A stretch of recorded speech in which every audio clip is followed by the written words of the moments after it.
You've said that the Conservative government have butchered Glasgow Job Centre network. Why are the Tories closing the job centres, and what impact do you think that will have on the community? Well, essentially the UK government is made up of the Conservative Party, so it is a Conservative minister. Previously it was Damien Hines, now it's Alok Sharma, who took the decision to close half of Glasgow's job centres. In my own case, in the East End, 3 out of 4 job centres have been closed, so that's Parkhead, Easterhouse and Bridgeton, merging everything into Shettleston. Unemployment in the East End is double that of the UK national average. So Was that about 10%? Sorry? Is that about 10% then? No, it's about 5.2, 5.4%. So the UK... No, what is the unemployment rate here? Oh, the unemployment rate here is about 5.2, 5.3%. Right. So, yeah, I mean, I've had meetings with Damien Hines, who is the minister responsible for it, and he's been actually fairly kind of open with me that he thought that the campaign to save our job centres was very much a kind of party political campaign, and I was trying to explain to him that no, that wasn't the case. The 3 East End Tory councillors have said, certainly privately, they've said that they don't agree that the job centres should have been shut. Trying to get them to do that in public was very difficult. So the Scottish Conservatives like to say that they have a lot of influence in Scotland, and like to claim that's the case, but when push comes to shove, and when push came to shove on this, none of them spoke up publicly, which I think is deeply disappointing. But the reality is the UK government is run by the Conservative Party, and they took the decision to shut our job centres, so they have butchered Glasgow's job centre network. Theresa May said she's employing more people, I think, to help with unemployment, to help people who are unemployed. So does that counter the fact that job centres have been shut? On a short-term basis, they're employing more work coaches. That's a result of universal credit being rolled out in the city, and universal credit's been rolled out against the advice of housing associations, churches, trade unions, because it's going to be so catastrophic. I was visiting West of Scotland Housing Association this morning. 122 of their tenants are now in arrears because of universal credit. So yeah, there are more work coaches, but the question, I don't know if you've been following this, but the question I asked the Prime Minister only a couple of weeks ago, now that there was 6 job centres have been shut in Glasgow, will any more go? And she couldn't answer that. And I've already seen documents that suggest that another job centre in Glasgow could be up for the chop at some point. So it was really disappointing that when given that opportunity to rule out any further job centre closures, she couldn't do that. Right. On the issue of wages, they've been sort of stagnant or falling for a number of years now. I don't think they've caught up since 2008. We've got the worst wage growth in 210 years. Yeah, so and I've read that you're in favour of equal pay for people like myself and apprentices. Yep. You know, when I worked at KFC, when I was 17, I got paid £4 an hour. Yep. I work in Greggs now, and I get almost double that. And do you know what I mean? So what are you doing, what are the SNP doing in general to fight for higher wages and eradicate poverty in the East End? Because that's a big issue that a lot of people are on, especially part-time workers. Yeah. So, they're on very low wages and they don't get enough money. So how are you trying to fight that? So 2 things. I mean, the whole situation around the employment law is something that's still reserved to the UK government. So employment law I'd like to see devolved to the Scottish Parliament, because I think on a cross-party basis we would take much better decisions on that. An example of where we have managed to do something is in the Scottish Government. We have something called the Business Pledge, which is what we ask businesses to sign up to, which says, and there's essentially 10 strands to that, but one of them is not to use 0-hour contracts. The other one is to make sure that everybody is paid the national living wage, and you'll have seen some of the stuff that I've been doing in Parliament. The national living wage, I'm aware that the government's proposed national living wage is disputed. Yes. Do you dispute that? Well, what is it, absolutely. 960 or something, was it? Well, it depends, because there are 2. There's one for London and there's one for the rest of the UK. So obviously London's got a kind of higher weighting. But at the moment the national living wage is not applicable to anybody under 25. So the Conservative Party will say, oh well, we have the national living wage, and that's true if you're over 25. If you're under 25, you're only allowed to be paid the national minimum wage, which, as you know, as someone who's been working at 17, you can be paid as little as £4. Yeah, and apprentices even more. Well, in my case, I was an apprentice. I completed my apprenticeship in 2008. Fortunately, I had an apprenticeship with Glasgow City Council, which even under then was under a Labour control. But they had made a commitment back then under Stephen Purcell that there would be a national living wage for all apprentices. My concern with this is that proportionally the number of apprentices that are paid £3.50 an hour is relatively small. It's probably under 10%. But given that all governments in the UK on a cross-party basis are trying to invest in apprenticeships, in Scotland there's 35,000 apprenticeships a year that we're trying to deliver, in the UK they're doing the same, we need to make sure that all apprentices can be paid a fair day's pay for a fair day's work. And so that's what I've been campaigning on in Parliament. I'm leading a petition on that at the moment as well, and doing a lot of work to try and raise awareness, because the number of people who don't realise that apprentices can still be paid that little, and that includes MPs. I mean, yesterday I took part in a debate in the House of Commons, and one of the Northern Irish MPs intervened to say the problem around kind of wage stagnation and young people not getting work is due to the European Union and people coming in and undercutting them. That is not the case. Pay is something that's under the control of the UK government, and pay at the moment can still be £3.50 an hour if you're a 22-year-old apprentice in the UK. So you'd definitely vote for if there was equal pay in Westminster, or there was the chance to bring it to the devolved Parliament, you would vote I for mean, I'd rather see the decision being taken, for so long as Scotland is in the United Kingdom, I'd rather see that everybody in the UK gets the national living wage. But if the UK government are unwilling to take action on that, then it needs to be devolved to Scotland, because we've already committed. I mean, no Scottish government apprentice is paid less than the real national living wage, so we're leading by example on that. But we need to make sure that we can convince businesses to do that, and the only way that we can really send that powerful signal is if the law is changed at Westminster, and that's what I'm seeking to do. Yeah. So on the issue of the Tories, do you think that the rise of the Conservatives has been as a result of the SNP and as a result of the push for independence, as a result of the push for a second independence referendum? So do you think people would have voted for Conservative if it wasn't for the SNP pushing independence? Because if you look at the rise of the Conservatives before, I think 2016, it was mainly, with SNP pushing independence and things like that. I don't think you can directly kind of attribute, and I'm sure you've gone and looked at the polling and the election results into this. I don't think you can attribute the kind of perceived rise of the Tory. I mean, I don't subscribe to the view that the Tory party has risen quite as much as people would make it out to be.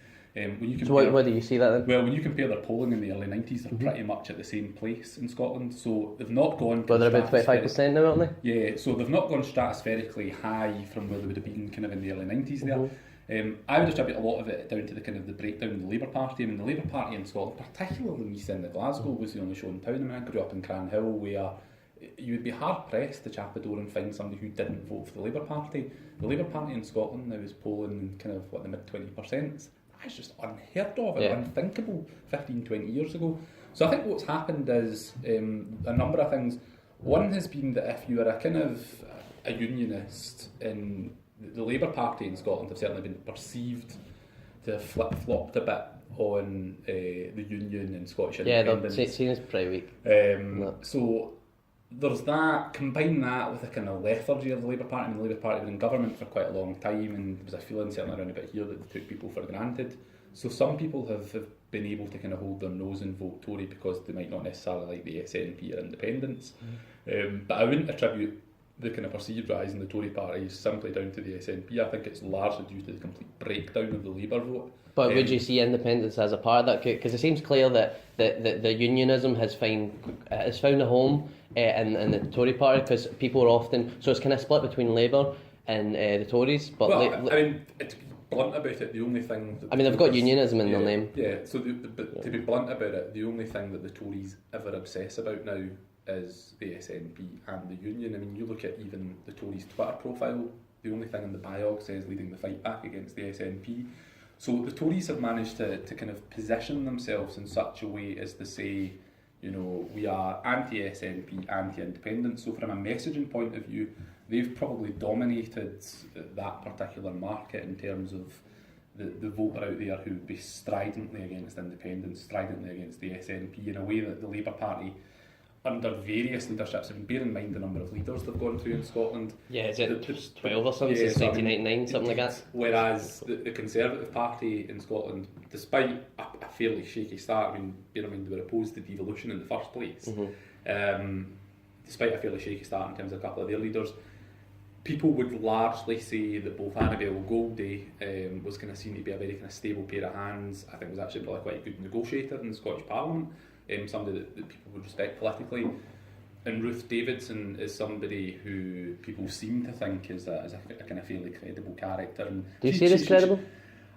No, I don't, because I think she has flip-flopped quite a lot on the single market. I mean, I remember straight after the European Union referendum, she said in an interview that we must stay in the single market, even if that means the expense of free movement of people, which I absolutely support. She has now kind of completely reversed that position. Has she explicitly said we shouldn't be in the single Yes, market? she's definitely done that. I mean, she did that in an interview at Tory Party conference where she said, no, we shouldn't stay in the single Do you market. think that's why the 3 Scottish Tory MPs signed that letter? Possibly. Because the Secretary for Scotland, he supported that as well, and if Ruth Davidson supports that, then they've got a support of...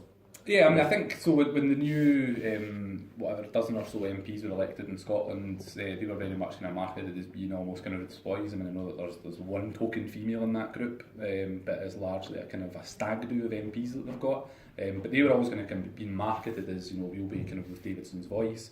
And it's interesting now as an MP in Westminster watching them 300 miles away and in the comforts of more naturally Eurosceptic Conservative members, which we don't probably have quite as much in Scotland, where the likes of Ross Thompson, Stephen Kerr and Colin Clark have kind of found their kind of mojo and this confidence to come out and rebel against Ruth Davidson, who at one point was seen as being, I mean, we all remember that speech during the EU referendum, this passionate speech, almost from a kind of Europhile, and now she's gone almost kind of silent. I mean, where is that influence from the Scottish Tories? Bear in mind, I mean, that almost dozen Scottish Tories... Sorry, just let me finish. So the kind of dozen Scottish Tories, when you look at the parliamentary arithmetic, if she was serious about keeping us in the single market, she could instruct her Scottish Conservative MPs to do that, and that would change the game politically, but she's not done that. So there's a lot of respect for the Tories, and I think that is beginning to kind of wane off, and I think that's why we've seen some of the poll ratings of the Tories start to nosedive recently. Yeah, I had an interview with Professor John Curtis, the polling expert, and he was telling me that post 2016, so when in 2017 elections, when they got their MPs, he was saying that wasn't, so before that it may have been a result of independence and things like that, but after that it was a result of Leave voters, and that Scottish Tories are now chasing Leave voters because they're the people who are most likely to vote for them. That's what he said. So do you think she's doing that simply because her party, a lot of people voting for her are disproportionately Leave voters? So do you think that's why she's changed her mind? I'm not sure. I have my theories about what direction Ruth Davidson's going in herself. Ruth Davidson has been quite openly tipped as being a kind of a future Conservative Party leader and Prime Minister. I think she... Do you think that would make a good message that the Scottish Tory leader went to Westminster instead of staying in Scotland? Well, if she's serious about becoming Scotland, if she is genuinely, the opposition leader as she currently is in Scotland, if she's genuinely serious about becoming Scotland's future First Minister, it doesn't look great that she's got kind of one eye and measured out the curtains in Downing Street. But what is interesting to see is that she's now touring this kind of circuit of Conservative associations in England doing these after-dinner speeches. Now, I would have thought if you're interested in being the First Minister in Scotland, you want to spend as much time as possible here. So I think part of the strategy the Scottish Tories have on Brexit and part of her kind of flip-flopping on it is she's realised that the kind of the Europhile kind of message that she was amplifying during the EU referendum, which was pretty much in line with what the Prime Minister at the time was doing in light of what changed with the Brexit result. If she has any credibility in trying to be elected elsewhere in the UK, she can't be quite so stridently kind of pro-Europe, and that includes in the single market, and that's why I'm so disappointed that she's kind of abandoned that, because she had such an opportunity with that kind of dozen MPs. I mean, the Parliament, I'm a whip at Westminster, I am more conscious than anybody of that parliamentary arithmetic. 12 Tory rebels would have to put us in the single market. Do you see Scotland ever getting a Tory First Minister? No, I don't think so. Certainly not anytime soon. The Conservative Party in Scotland still has quite a lot of baggage. And where possible, they will try and do things to try and shake off some of that baggage. What's that? So some of the history, the poll tax, the kind of deindustrialisation of Scotland. I mean, that decimated huge swathes of West Central Scotland where the voting populace is. So they can try and hope that people forget about all that. But even on a current basis, when you proceed with something like the abhorrent two-child policy and the barbaric rape clause, I mean, that's now that they're saying to people, will only pay for 2 children in terms of your tax credits. That's working tax. This isn't people who are at work. To say to people, you only get tax credits for 2 children, I mean, that would frankly make China blush. But the thing that's even worse than that is asking people who've been raped to prove that to the DWP. So they can try and reinvent themselves and kind of hope that people forget about the history of the disaster of right to buy, of the disaster of the poll tax and deindustrialisation. But if in 2018 they're still turning around to a woman who's been sexually assaulted and say, that third child that you've got, are you sure it was born as a result of rape? Can you substantiate that? Doesn't really send a good message. Yeah, so do you think that supports the sort of idea of the nasty party? Yes. Yeah. On the issue of Brexit, I read that the Scottish Government said that from 2040 it could cost, I think it was 10 billion if net migration is cut to tens of thousands. What impact do you think Brexit could have in Scotland, hard Brexit? Do you think, so the Prime Minister said that no deal is better than a bad deal. Do you think that's just rhetoric? Or do you think... I think the reality is, I as a politician kind of understand and appreciate that the UK is in a process where it's negotiating at the moment, so we'll use lots of kind of powerful language and be quite bombastic, because normally the way you start a negotiation is you start miles out, the other side starts miles out, and you meet somewhere in the middle. Yeah. So I certainly appreciated for the first year that would be the case. We've now got 6 months to get a deal. I, as a Scottish politician, I'm very mindful of the fact that free movement of people is something that's hugely important. Scotland's problem has never been immigration, it's more emigration. Yeah. I've got colleagues in particular in the Highlands who young people are leaving in their droves to go elsewhere. But even closer to home, I've got Scotland at the moment, we've got an ageing population. I've got a number of care homes in my constituency. I'm going to visit one of those care homes next week. I've been to visit quite a few already. The thing that people that work in the care sector consistently tell me is we have great difficulty trying to fill some of those vacancies. And you go into any care home in Glasgow, you'll find a high number of EU nationals working in there. And for us to kind of cut off that supply, because the reality is, and you know that's from speaking to your peers when you were at East Bank, how many people do you speak to at high school and you say, what do you want to be, what do you want your career to be, and how many people turn around to you and say, I want to work in the social care sector, I want to do a job that involves carrying out deeply intimate personal care for people, wiping people's bottoms. You won't find many young Glaswegians that want to do that. So that's why when you go into nursing homes, you'll find a lot of Eastern Europeans who are doing the jobs that we won't do. You see that even from an agricultural point of view, like fruit pickers and things like that. A lot of people that are coming here and doing these jobs are doing the jobs that Scottish people won't do. And when they stop having the ability to come here in that movement of labour, then that's going to be a disaster. Couple that with an ageing population. We could be the first generation that consistently lives to 100. And when you do that, I think something like the number of people with dementia is projected to double in the next 20 years. So when you think of the amount of personal care and social care that's required, who's going to do those jobs? Yeah. If we cut off that free movement of people. So that's going to be disastrous for Scotland. And I appreciate that in other parts of the UK, migration is a different issue. I spend half the week living in London, and you can see how diverse London is. Yeah, it's like I think it's 50% non-London. It is. But that's my concern, that when you take immigration policy in Scotland as a kind of one size fits all. Because it doesn't, does it? Because South England, London is very different from Scotland. I think we have one of the lowest population densities in the entire of Europe. Yeah. Do you trust the government, the Conservative government, on the issue of immigration? Because I think non-EU immigration, I think that still went up, even though they said years and years ago that we're going to. I think David Cameron said he was going to cut immigration to the net migration to, even though that's not really plausible. That's probably never achievable. But you asked me, I trust the government and their promises in immigration. I start from a fundamental position of having less of a problem with immigration. Like, you're interviewing a guy with a German surname. My family came here from another country. I'm not going to pull the ladder up behind me and say we need to take strident action in immigration, particularly in Scotland, where we need more people to come here. If we're serious about investing in infrastructure, if we're serious about investing in pensions, then we need other people to come here and to fund the tax base for that. Yeah. So I'm totally opposed to having these arbitrary kind of limits on immigration. And equally, I'm totally opposed to this kind of Little Britain pull up the drawbridge kind of approach to immigration that we take.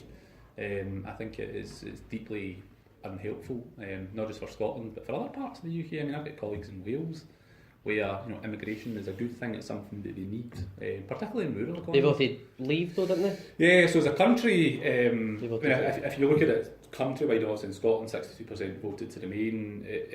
In Wales, more than 50% of people voted to leave. There are still some parts of Wales, particularly the rural areas, there was actually a Remain vote. So my best friend in Parliament is a guy called Ben Lake, who's the MP for Ceredigion. He's got a rural constituency who they voted to Remain. But yeah, as a nation, Wales voted to leave. And the most ironic thing about that is the only source of incoming funding to Wales has ever been from the European Union. And you saw that a lot of working class communities, and I think this is where politicians of all colours probably need to be challenged about how well and how much for granted they took the EU referendum. Because all those communities in the northeast of England that voted to leave have got huge areas that are dependent on either on EU funding or EU exports, like the car industry. On that point, I heard Owen Jones talk about this. I thought he raised a very interesting point. He said that a lot of these places where there's high immigration, and often because it can be so fast, people resent that a little bit. And he was saying that if the community with higher immigration doesn't get the benefits, so if they don't see it, so if it's all in a big pot that goes to the UK and it gets spread out, if that community doesn't see those benefits, then it will obviously resent it, because they'll just see a big culture change maybe, and they'll just see change in the streets, but they won't see a benefit, even though immigrants have a net contribution to the UK, for example. So absolutely, and I think that's where I want to see governments of all colours, including my own, do more to ensure that we're doing proper integration programmes, that we're teaching people culturally. I don't just mean people coming here, but even Indigenous Scots, and explaining to them, well, somebody from a different background, this is how they'll do things. I still remember, I probably have the most typically kind of white constituency of them all in Glasgow. When you look at Baillieston ward, for example, that's the one that's got the kind of highest, almost Scottish white Presbyterian population. So there are still areas in my constituency that you would be hard pushed to kind of find somebody from just walking down the street who wasn't white Scottish. Whereas there are other parts of Glasgow, particularly on the south side, like Govan Hill, where it would probably be the opposite. So I think we've still got a lot to do in terms of integrating communities a bit better. How do you do that? Because I think a lot of some arguments from people, which can be very hard to fight. If you're a pro-immigration, so me personally, I agree with you. I'm pro-immigration, but people raise concerns about culture. Now it depends obviously what the immigrants generally believe. So some communities, especially like Govan, values can sort of be different sometimes. So when Channel 4 did their documentary about Muslims on Britain and their views on women and gays and half wanted to be outlawed. So how do you bring communities together so that they don't have to agree on everything, but have some core sort of values and respect for each other? Yeah, probably the best. So obviously the Muslim community in Glasgow, there are different strands to it. The Ahmadiyya community, which is probably the most liberal of the kind of Islam branch, their kind of motto is love for all, hatred for none. The Ahmadiyya community is quite active in the West End of Glasgow, but they will regularly do kind of dinners and events and invite people from the community. And I'm just talking about your ordinary kind of the Smith family and Partick.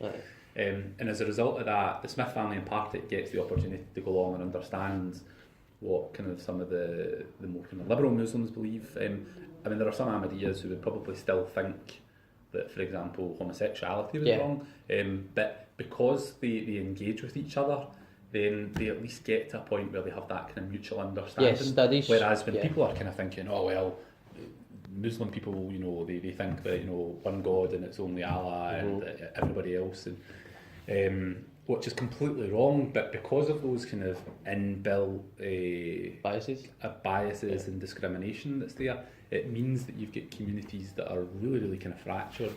People who will still, I'm a Christian, but this idea that someone will walk on the other side of the street, and you look at the kind of parable of the Good Samaritan, that still exists today because people see somebody either who's a different colour or a different faith and think, I don't agree with them, I don't like them, even though they know nothing about them. So I think we've got a hell of a lot more to do to try and integrate communities. One of the first people I ever came across when I was campaigning to be an MP in my own election was a Muslim constituent down in Carmyle who invited me into his home. So he was from Afghanistan, but he invited me into his home for tea and for Afghan cake and for dinner. And even in that 45 minutes to an hour that I was with him, I learnt more about the Islamic faith and he learnt more about the Christian faith. And he's somebody who's still a really dear friend of mine. I don't know if he voted him, I don't really care. But he's somebody who I would count to be a friend, and because he went out of his road to invite me in and just share that time together. My biggest concern as an MP is that community is not as strong as it should be. I spent that just in general? Yeah, I spent a huge amount of time. I live in a house now, but before that I lived in a tenement flat. And I lived there for however many years and didn't know my next door neighbour. That's somebody who lives 2 metres through the wall from me. That didn't happen in Glasgow or anywhere else in Scotland 40, 50 years ago, so I think that's a real challenge for us. So the best way of tackling some of those preconceived misjudgments about immigration is about integrating community. How does that come through government policy? Does that come through it's got to be multifaceted. I think there's a role there for the churches. I've still got about 40 odd churches in my constituency. So I mean anywhere that's got a building and the ability to bring people together that's using it. I think there is a role for government. There's a role for councils to play. I don't think you can just say it's down to one individual or one kind of individual organisation. But yeah, I mean certainly if the government can kind of lead on that and bring people around the table for a starter, that'd be helpful. Alright, the next question is, so class is still a big issue. Many people from around here are very disadvantaged because of that they lag behind in many areas. Shettleston, Parkhead, Carntyne and Easterhouse score in the most deprived 10% of the Scottish Index. That's like every metric, income, employment, crime, etc. So what are the SNP doing, what were you doing on a national level in Westminster to try and help that? Or what are the SNP in general? Yeah, I mean, so for me, so I was meeting with West of Scotland Housing Association this morning. I fundamentally believe that good, warm, safe housing is probably the kind of the root of all good things in society. If you put people in poor housing in a poor community, I don't mean a poor community as in financially, I mean a poor community as in the fabric of that community, then they will have poorer life prospects. So one of the things that we've done is to commit to building 50,000 affordable homes by the end of this Parliament, 35,000 of which would be for social rent. Just in, where is this? So in Scotland, so 50,000 affordable homes. We've started building council houses again. Obviously there are no council houses in Glasgow because Glasgow under Labour sold off all its council housing to GHA.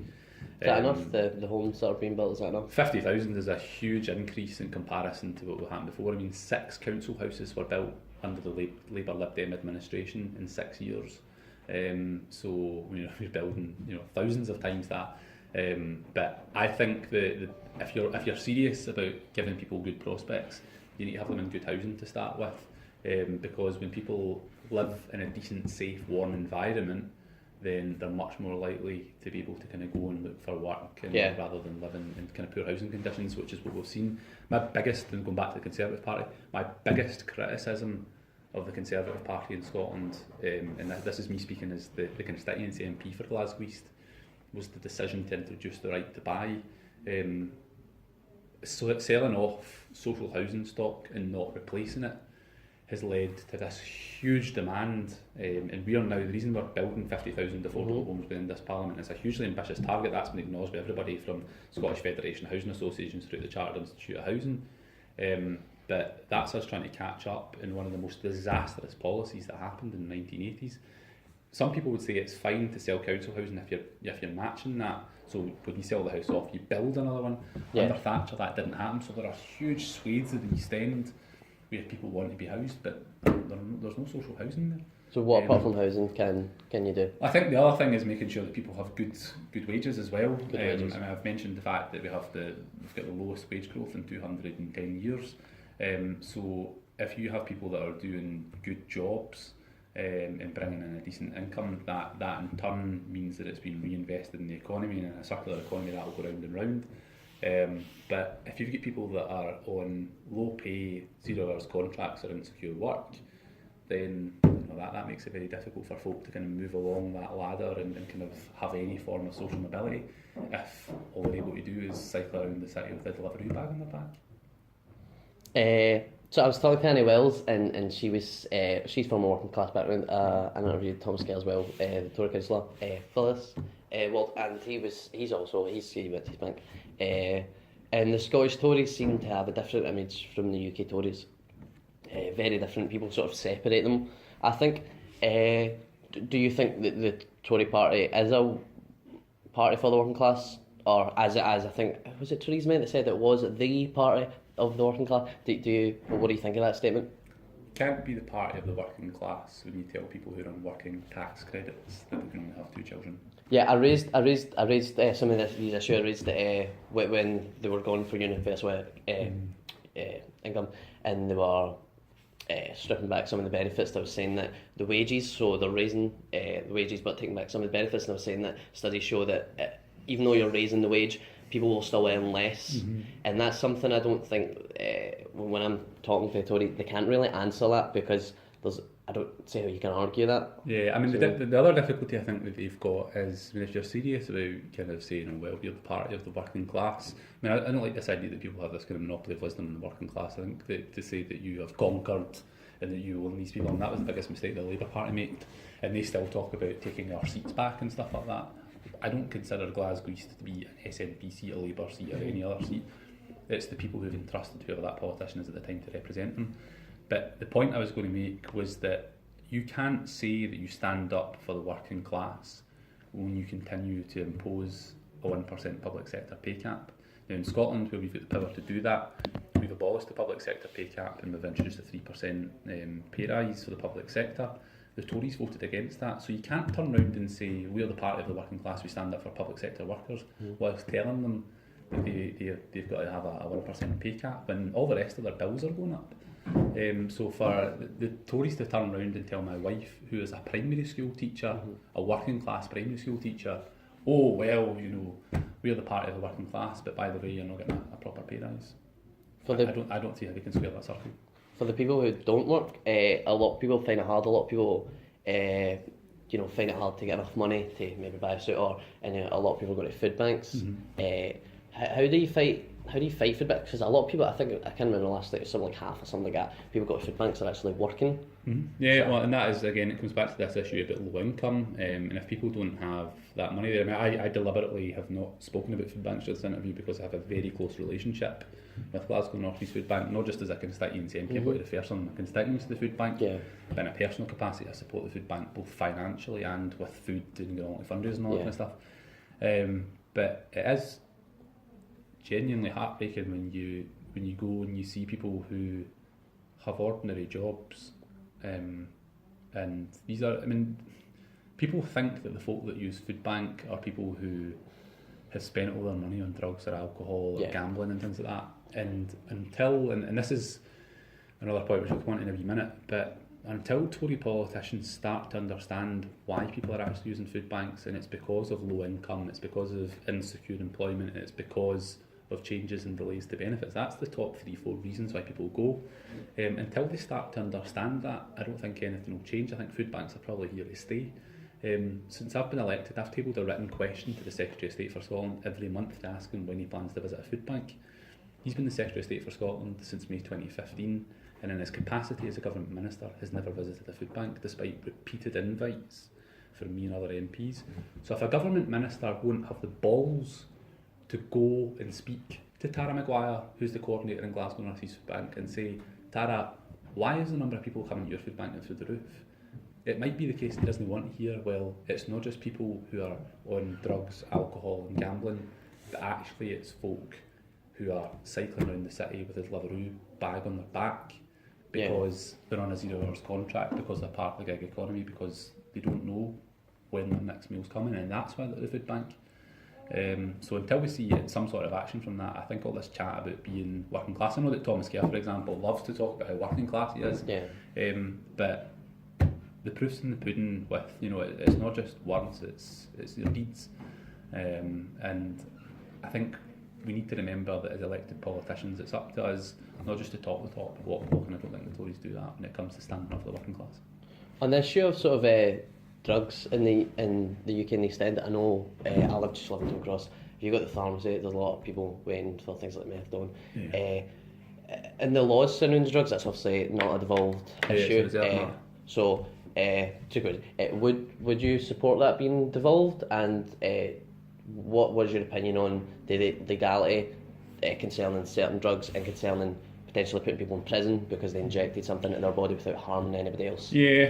So Yeah, I would like to see the legislation you're talking about. It's the 1971 Misuse of Drugs Act. I would like to see that devolved to the Scottish Parliament. In Scotland, in particular, we have a real problem just now in terms of the number of HIV transmitted infections from kind of needles and things has actually started to rise again.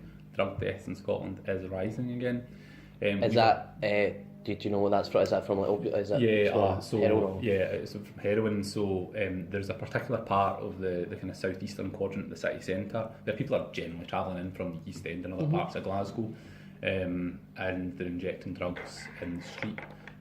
Some people have overdosed in lanes. There's a proposal from Greater Glasgow and Clyde Health Board and a number of other organisations, including Glasgow City Council and the Health and Care Social Partnership, to try and introduce what's called a safe injecting facility. They had them in Europe. I think someone in England might have that. Is it where? No, so England doesn't.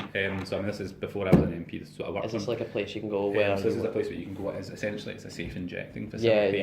They're incredibly well used across Europe and the rest of the world. Around about 200 of these in 60 countries. In Germany, for example, I think they've got 20 of them. But what's shown is people are going to inject drugs. When someone's a heroin addict, they're going to inject drugs anyway. So what we've got to do is get ourselves into a position where we can have that in a controlling environment and they can start to engage with services with a view to the road to recovery. Since Australia introduced its first safe injecting facility in Sydney, there have been no deaths in Australia from overdose. We're in a situation in Scotland where the number of deaths from overdose is on the rise again. So if we're serious about tackling that, we've got to be fairly radical and look at, for example, safe injecting facilities. Now I appreciate if you're mad right-wing Tory, that sounds like a terrible idea. Yeah. But if it saves one person's life, then it's worth looking at. But at the moment, the consensus amongst the council, amongst the health service and amongst the Scottish Government is we should go ahead and do this in Scotland, but because the legislation is controlled at Westminster and Westminster's taking an ideological view towards it rather than an evidence-based review or evidence-based view, then it's unlikely to happen. And every year it goes by means it's more likely that somebody's son or daughter will die of an overdose. Yeah, I think there's also a big stigma attached to drugs. And I think that's one of the reasons why political parties, so the SNP, I think it was a conference in there, their members voted they would be in support of decriminalising cannabis for medicinal use. And medicinal use. And I think I think the legal, making it legal is, for my opinion, a very strong argument. But I think the medicinal is it's just another drug. If doctors can use much harder drugs, why can't they use that? And if you look at places like Portugal, where I think they decriminalised most or all drugs, Portugal's been very radical, and they had a big problem, didn't they? I think 1% of their population. Their kind of death rate was spiralling out of control. I think it works there. As far as complete decriminalisation is what they've done in Portugal. I supported that conference, the decriminalisation of cannabis for medicinal use. Is that as far as you would go with that? I wouldn't be wild about going much further for recreational use. And yeah, I'm not happy about doing that. But I've got a constituent, for example, that I go and visit on a regular basis who's got a disability. And I'll be sitting having a conversation with her and she's sitting there rolling a joint. But I know that the reason she's doing that is not because she's got a great intention at the end of the night of going through a full box of Space Raiders and Angel Flight, but because it helps her pain with multiple sclerosis. Do you see an issue if someone does it recreationally? Well, the law does. I am not wild about the idea of people taking drugs for recreational purposes. Does that include alcohol?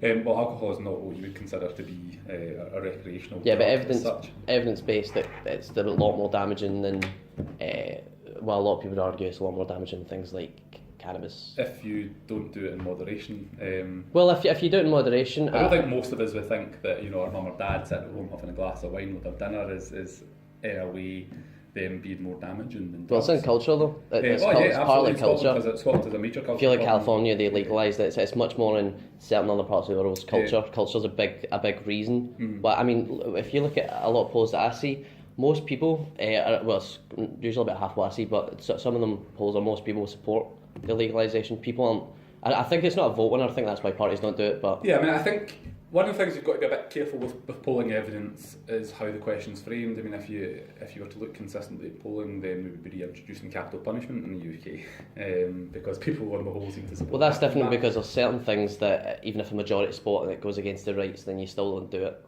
Yeah. Do you know what I mean? Like, so if the majority of the country support discrimination, you still don't do it because that's still